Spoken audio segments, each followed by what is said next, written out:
All right, so we're diving deep today into a case that's both fascinating and really unsettling. Yeah, and it's one that's generated a lot of theories, both in the true crime community and let's just say beyond.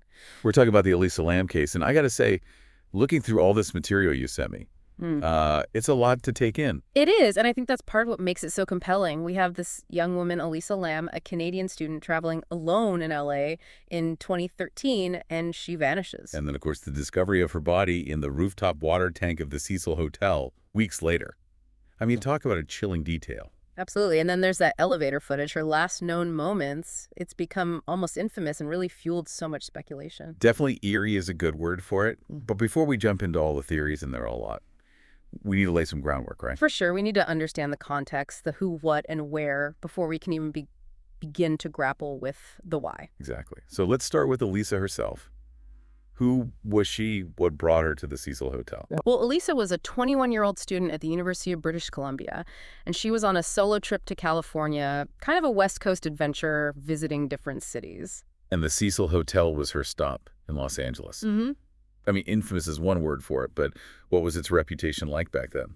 Well, the Cecil had a pretty notorious history. Even before Elisa's case, it was known as a budget hotel in a rough part of downtown LA, and it had seen its share of darkness. Sarah's putting it mildly. I mean, I was reading about some of the incidents that happened there before Elisa's disappearance, and it's a long list. Oh, yeah, you're talking about murders, suicides, accidental deaths, even connections to some notorious serial killer. Exactly. It's like the hotel itself has this almost palpable sense of unease, a history that you can't just ignore.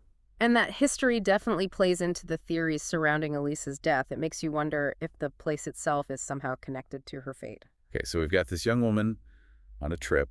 She checks into a hotel with a deeply troubled past, and then she disappears. What's the next piece of this puzzle? The elevator footage, it's the last known recording of Elisa alive, and it's been analyzed and reanalyzed frame by frame ever since it was released. And I have to say, it is disturbing to watch. Her behavior is so erratic, pushing all the buttons, stepping in and out of the elevator, almost like she's hiding from something. Right, and she seems to be looking down the hallway gesturing, talking, or maybe arguing with someone we can't see. It sparks so many interpretations, right? Some Yeah. people see it as evidence of foul play, others as a sign of a mental health crisis. Exactly. We know that Elisa had been diagnosed with bipolar disorder, and some experts believe she might have been experiencing a psychotic episode at the time. Which could explain the seemingly irrational behavior, the paranoia, maybe even hallucinations. Exactly. Psychosis can manifest in so many ways. It's impossible to say for sure what she was experiencing, but it's definitely a factor to consider. So we have this unsettling footage, this young woman behaving erratically, and then she vanishes. How did her body end up in the water tank? That's one of the most baffling parts of the case. The rooftop wasn't easily accessible. There were alarms, locked doors. It wasn't just a place you could wander up to. So how did she get there? And more importantly, how did she end up inside the water tank? It's a question that's led to a lot of speculation. It has, and it's important to separate the speculation from the facts. The official cause of death was accidental drowning, but the circumstances surrounding it are still murky. Okay, so let's talk about those theories. The official ruling was accidental drowning, but as you said, there are a lot of other possibilities out there. Right. One theory is that Elisa was murdered, and there are some details that fuel this theory. The difficulty of accessing the roof, the water tank lid. Some say it would have been hard for her to close it from the inside. Wasn't there a lack of evidence to support the murder theory? Well, the police maintain that there was no evidence of foul play at the scene, but some people still question whether the investigation was thorough enough. Makes sense. And then there are the theories that go beyond the typical true crime explanations, the ones that delve into the paranormal. Yeah. The Cecil Hotel's history definitely lends itself to those kinds of theories. It's been connected to so much death and darkness over the years that some see it as a magnet for the supernatural. Like the case of Pigeon Goldie. Osgood, murdered in her room in 1964, or the fact that serial killers like Richard Ramirez and Jack Unterweger stayed there. Exactly. Those connections, even if they're circumstantial, create this atmosphere where it's easy to imagine something more sinister at play. Okay, but even with all these theories, we still come back to the central question. What happened to Elisa Lam? Was it a tragic accident, a result of her mental illness, or something more deliberate and sinister? That's the question that keeps people coming back to this case. I think it's the uncertainty that's so compelling. We want answers. We want to make sense of the senseless. And sometimes those answers just aren't there. Or maybe they're right in front of us, but we don't want to see them because they're too difficult to accept. That's a really good point. I think in Elisa's case, we're forced to confront the limitations of our understanding, the fact that sometimes we can't know for sure what happened or why. And that's a tough pill to swallow, Yeah. especially when we're dealing with a young life. Cut short, a mystery that seems to defy easy explanation. Absolutely. And I think the Elisa Lam case also highlights the importance of mental health awareness and understanding how mental illness can impact someone's actions and decisions.